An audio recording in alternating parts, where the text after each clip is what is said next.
जो शब्दों में कहा जा सकता है सतगुरु वह शब्दों में समझाते हैं, जो नहीं कहा जा सकता उसे मौन में। हम सब सौभाग्यशाली हैं,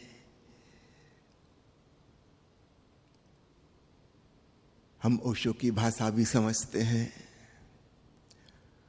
और उनका मौन भी, शब्द भी और भाव भी। जरा कल्पना कीजिए अगर हम लोगों को हिंदी भाषा और अंग्रेजी भाषा ना आती तो। मुझे स्मरण आता है ओशो जब जगह जगह प्रवचन देने जाते थे तो मुख्य रूप से जहाँ हिंदी समझने वाले लोग हैं वहीं से उनको आमंत्रण मिलता था। स्वाभाविक है, एक लैंग्वेज बैरियर बन जाता है। समझो एक बार मद्रास बुलाए गए, लेकिन जो बुलाने वाले थे वो हिंदी समझते थे, मारवाड़ी समाज के थे, और उन्होंने जिन लोगों को निमंत्रित किया वो उनके जान पहचान के मारवाड़ी समाज के ही लोग होंगे जो हिंदी बोलते हैं साउथ इंडिया में। वहां की स्थानीय भाषा बोलने वाला व्यक्ति नहीं आएगा। ठीक वही बात बंगाल में भी हुई। तो आप समझ सकते हैं कि ओशो की शिक्षा मुख्य रूप से हिंदी भाषी प्रांतों में सीमित रह गई। फिर वही बात अंग्रेजी की हुई। जब उन्होंने अंग्रेजी में बोलना शुरू किया तो मुख्य रूप से जो अंग्रेजी बोलने वाले देश हैं वहाँ पर किताबें पब्लिश हुई। लेकिन आप जानते हैं दुनिया की सबसे बड़ी भाषा है स्पेनिश। अंग्रेजी सबसे बड़ी भाषा नहीं है। दुनिया में सबसे ज़्यादा बोलने वाले लोग जिस भाषा के हैं वो है स्पेनिश। नंबर 2 पे है चाइनीज। अंग्रेजी तो बहुत पीछे है।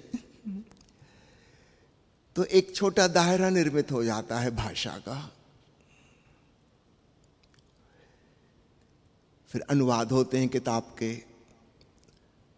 आपने कभी कोई अनुवाद पढ़ा हो तो आपको स्पष्ट समझ में आ जाएगा कि यह वो वाली बात नहीं बची इसमें जो ओरिजिनल में थी। सब बड़ा रूखा सूखा सा हो जाता है। ओशो जब कह रहे हैं कोई बात बहुत रसपूर्ण है वह, लेकिन जब दूसरी भाषा में उसको करते हैं तो वैसी तो वह नहीं रहेगी, बात बदल जाएगी। खासकर जहाँ काव्यात्मक वर्णन है, कोई कहावत है, मुहावरा है, वो उसी भाषा में होता है वैसा, दूसरी भाषा में उसका अनुवाद नहीं हो सकता।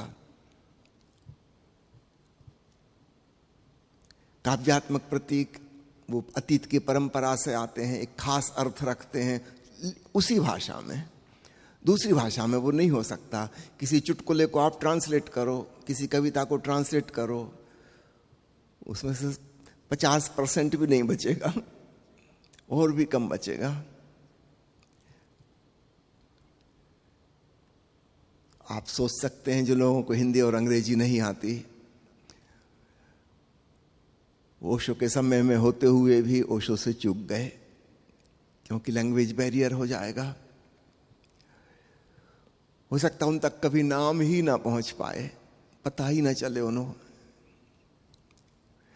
इसलिए मैं कहता हूं कि हम सब लोग बहुत सौभाग्यशाली हैं कि अपने को हिंदी भाषा आती है, अधिकांश को अंग्रेजी भी आती है, और अब गूगल की कृपा से संभव हो गया है कि अनुवाद हो सके। तो अंग्रेजी के प्रवचन के संग सबटाइटल, ताकि जो मित्र अंग्रेजी नहीं समझते, चलो ठीक ठीक वैसा तो नहीं होगा जैसा ओशो ने कहा है, फिर भी ना कुछ से कुछ भला, कुछ तो समझ में आ जाएगा। और मुख्य बात है कि हम सब साधक गण मौन में डूबना सीख गए। बाहर का मौन भीतर के मौन में भी सहयोगी हो जाता है। भीतर सन्नाटा, चुप्पी छा जाती है और वह बात हो जाती है जो समस्त ध्यान विधियों का सार है, वो है आंतरिक मौन, इनर साइलेंस।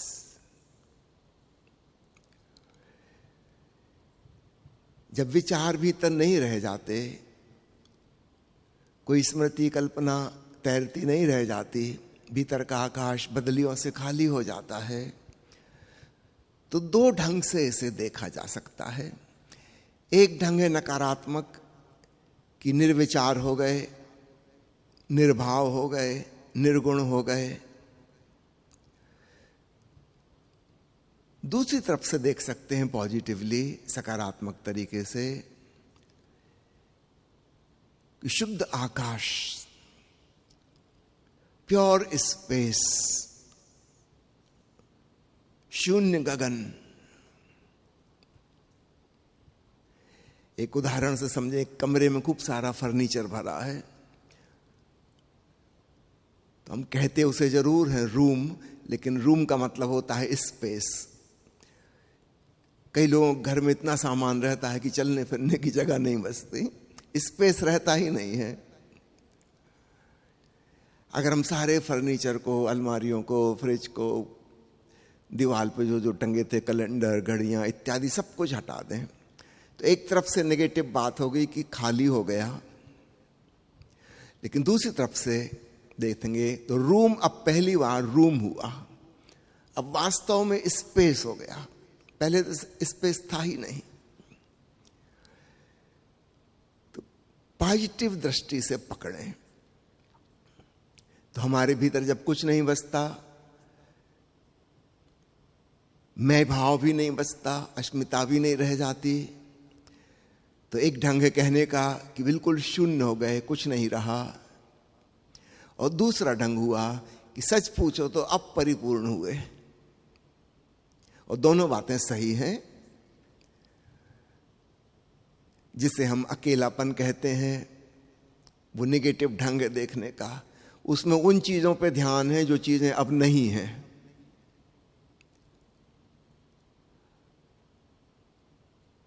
भगवान बुद्ध जब उसी को कहते हैं महाशून्य, एक बहुत पॉजिटिव अंदाज में, तो ध्यान दूसरी चीज पर है जो है। ओशो ने और भी सुंदर शब्द प्रयोग किया है, भगवत्ता। क्योंकि ईश्वर या भगवान इस प्रकार के शब्द उपयोग करने से लगता था कुछ व्यक्तिवाची, कुछ गुणवाची, कुछ रूप होगा, कोई आकृति होगी, पर ऐसा तो वहां कुछ नहीं रहता। उस सब से तो शून्य हो जाते हैं, खाली हो जाते हैं। लेकिन जो बचता है वह आनंदमय चैतन्य, जहां मेरे का भी भाव नहीं है, तेरे का भी भाव नहीं है, फिर उसे क्या कहें। शून्य कहना भी उचित नहीं। शून्य से लगता है कुछ भी नहीं। हाँ, विचार नहीं है, भाव नहीं है, स्मृति नहीं है, कल्पना नहीं है, अहंकार नहीं है, यहां तक सही है। लेकिन इसका ये मतलब नहीं है कि कुछ भी नहीं है। चैतन्य है, ओंकार है, आलोक है, आनंद है। ये गुण है, कोई व्यक्तित्व नहीं। There is no personality but there is divine quality. Osho ने बड़ा प्यारा शब्द उपयोग किया है, भगवत्ता, गॉडलीनेस। गॉड को हटा दिया, गॉडलीनेस। देवता को हटा दिया, डिविनिटी, दिव्यता। जब हम कहते हैं भगवत्ता, तो निश्चित रूप से उसमें मेरा तेरा का सवाल नहीं उठता, वो बस है, एग्जिस्टेंशियल।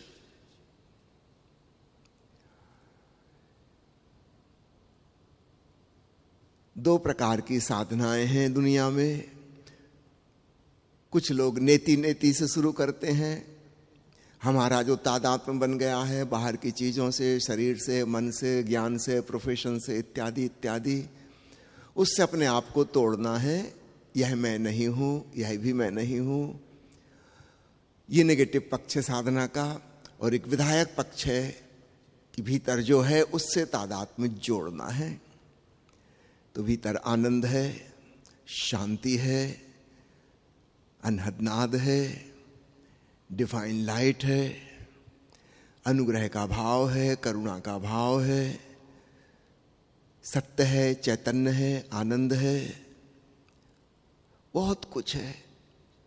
और सब मिला जुला, बहुआयामी, अलग अलग चीजें नहीं है, सब कुछ इकट्ठा है।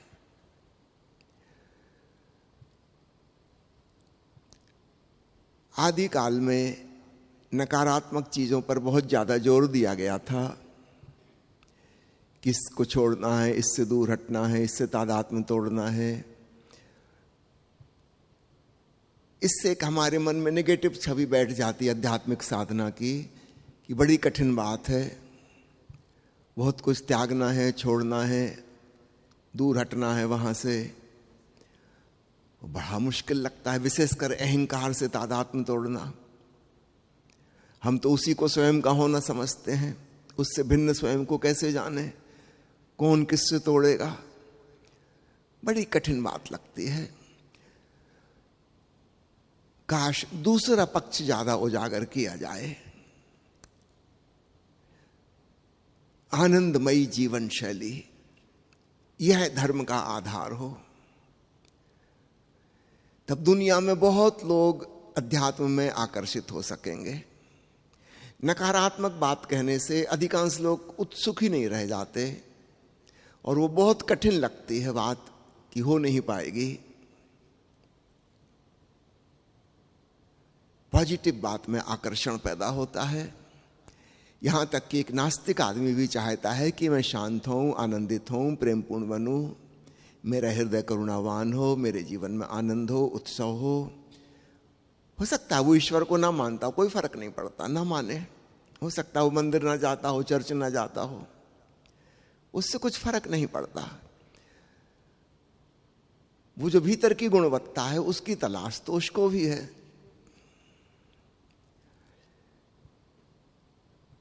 एक बार ओशो से किसी ने पूछा कि हम सन्यासियों की क्या परिभाषा है आपके शिष्यों की।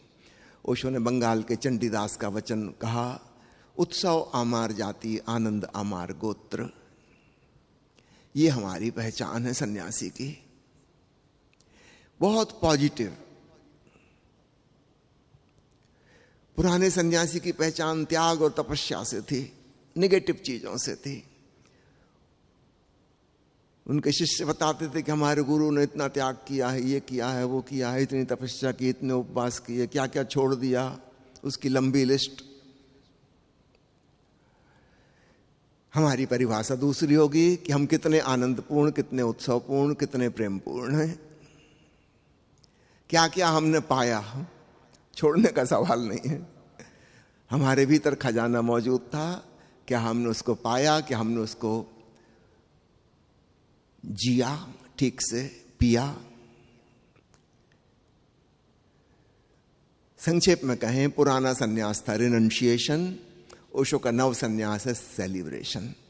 ठीक उल्टा, हम कितने आनंदित हुए, हम कितने प्रफुल्लित हुए, कितना हमने शेयर किया, कितने हम उत्सवपूर्ण हुए। असली बात पॉजिटिव है।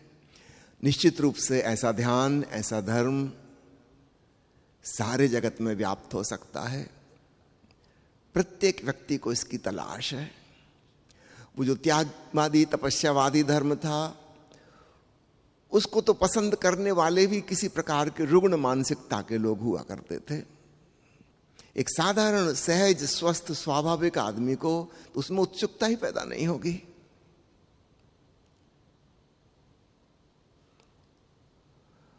और जो उसमें उत्सुक भी होते थे, निश्चित रूप से किसी न किसी प्रकार के वे पाखंड में पड़ जाते थे, क्योंकि वे कुछ अस्वाभाविक, प्रकृति के विरुद्ध होने की कोशिश करते थे।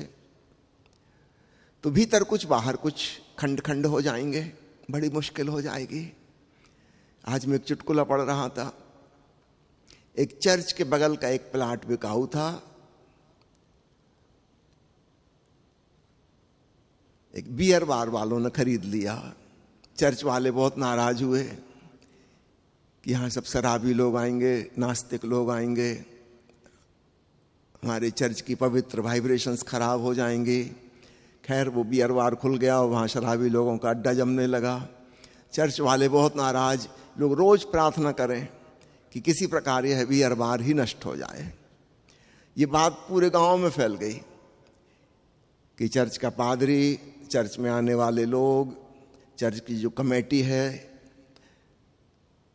वे लोग रोज प्रभु से प्रार्थना करते हैं कि किसी प्रकार यह बियर बार नष्ट हो जाए।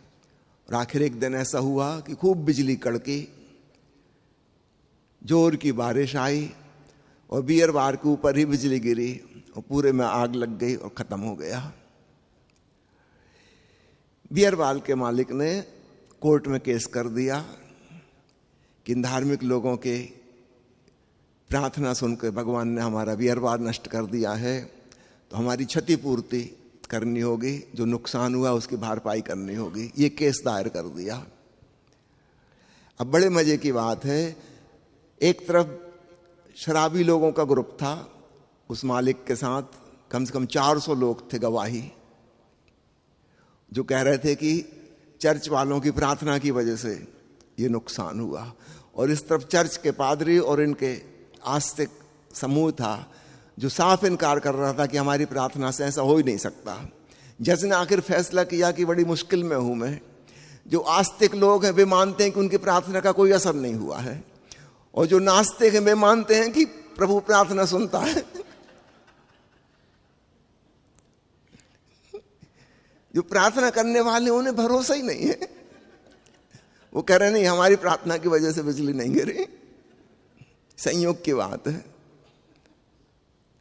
अगर आपको पता है कि आपकी प्रार्थना से नहीं गिरेगी तो आप कर क्यों रहे थे?